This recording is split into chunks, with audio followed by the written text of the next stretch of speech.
আসসালামু আলাইকুম বন্ধুরা, আমি রুবেল আলম প্রধান টেকল্যান্ডের পক্ষ থেকে আজকে একটা নতুন আলোচনা করব আপনাদের সাথে জমি সংক্রান্ত বিষয় নিয়ে। তো আমার আজকের টপিক হচ্ছে আহ, আইন কি বলে জানুন, মেয়েরা কি পিতার সম্পত্তির ভাগ পাবে? তো আজকে এটা হচ্ছে আমার আলোচনা, মেয়েরা কি পিতার সম্পত্তির ভাগ পাবে, আইন কি বলে। এটা হচ্ছে আমার যে আলোচনাটা হচ্ছে কিন্তু হিন্দু উত্তরাধিকারীর ক্ষেত্রে যেটা বলা হয়েছে। আগে যে আইনটা ছিল 1956 সালে যে আইন ছিল, তো সেখানে কিন্তু বলা ছিল যে হিন্দু উত্তরাধিকারীর ক্ষেত্রে যে বাবার সম্পত্তি যেটা বাবার মৃত্যুর পর সেটা কিন্তু যে ভাগ হবে, সেক্ষেত্রে ছেলে যদি দু অংশ পায় সেক্ষেত্রে কিন্তু মেয়েরাও এক অংশ পাবে। তো এটা ছিল 1956 সালের আইনের কথা। কিন্তু সেই আইনটা নতুন করে সংশোধন হয়ে 2005 সালে যে আইনটা তৈরি হয়েছে, সেই হিন্দু উত্তরাধিকারীর বা বাবার সম্পত্তির ক্ষেত্রে সেখানে কিন্তু বলা হয়েছে বাবার যে সম্পত্তি আছে, তো 2005 সালের আইন অনুসারে ছেলে মেয়ে কিন্তু বাবার সেই সম্পত্তি থেকে সমান ভাগেই ভাগ পাবে। তো এটা হচ্ছে আমাদের নতুন 2005 সালের আইনের কথা। তো এটা আমরা প্রায়ই দেখি, আমি নিজেও দেখেছি যে দেখবেন বাবা অনেক সময় হয় যে বোনদের যে অংশটা কিন্তু সেটা আমরা সঠিকভাবে কিন্তু সেখানে দেওয়া হয় না বা বোনদের দেয় না। অনেকে মনে করেন যে বোনের বিয়ে দিয়ে দিয়েছি অথবা জমি বিক্রি করে বোনের বিয়ে দিয়েছি, তো সেক্ষেত্রে হচ্ছে আর কোনো দেওয়ার বিষয় থাকে না।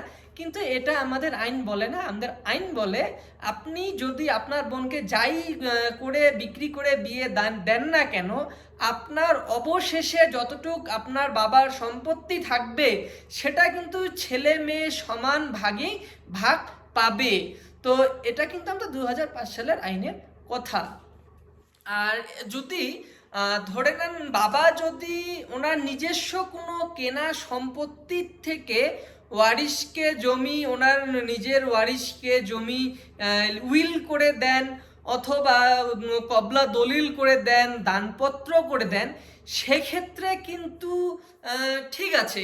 কিন্তু যদি বাবার সেটা পৈতৃক সম্পত্তি হয়ে থাকে, তো সেক্ষেত্রে কিন্তু বাবা ওনার কোনো ওয়ারিশকে সেই পৈতৃক সম্পত্তি দানপত্র উইল অথবা সাফ কবলা দলিল করে দিতে পারেন না। যদিও কোনো ওয়ারিশ বাবার থেকে সেরকম কোনো চালাকি করে সেই দলিল বাবার থেকে করে নেন, তো সেটা যদি চ্যালেঞ্জ হয় সেক্ষেত্রে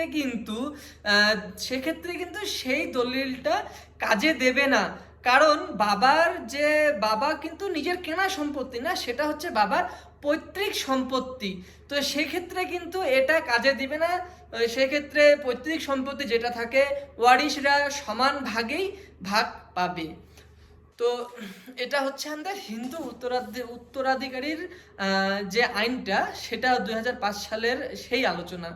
তো আমরা আবারও দেখি অনেক সময় যে বাবার যে জমি আছে, বাবার যে দলিল আছে, সেই দলিলের যে খতিয়ান থাকে, তো অনেক ওয়ারিশ থাকে, ওনারা করে কি যে হয়তো বোনদেরকে ফাঁকি দেওয়ার জন্য অথবা কোনো ভাইকে ফাঁকি দেওয়ার জন্য, যে জানে না, ওনারা কিন্তু বিএলএলআরও অফিস থেকে ওনার বাবার যে দলিল বলে যে খতিয়ানটা আছে, সেটা কিন্তু সম্পূর্ণ খতিয়ানটাই সে ওনার নিজের নামে করে নেন বোনদেরকে ফাঁকি দেওয়ার জন্য, অথবা ভাইদেরকেও কিন্তু অনেক সময় এভাবে ফাঁকি দিয়ে থাকে।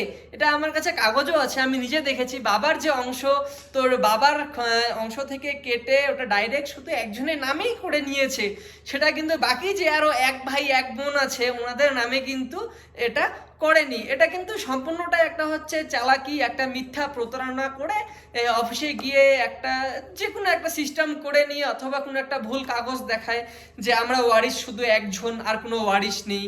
তো এইভাবেই কিন্তু এই কাজগুলা হয়ে থাকে। তো আমি নিজে দেখেছি এইসব বিষয়গুলো। তো এই ছিল হচ্ছে আজকে আমাদের আলোচনা। কিন্তু এইসব কাগজ যদি কেউ করেও থাকে, পরবর্তীতে যদি সেটা জানা যায়, সেটা কিন্তু অবশ্যই জানার উপায় আছে। তো সেটা মোবাইল থেকেও চেক করলেই জানা যায়।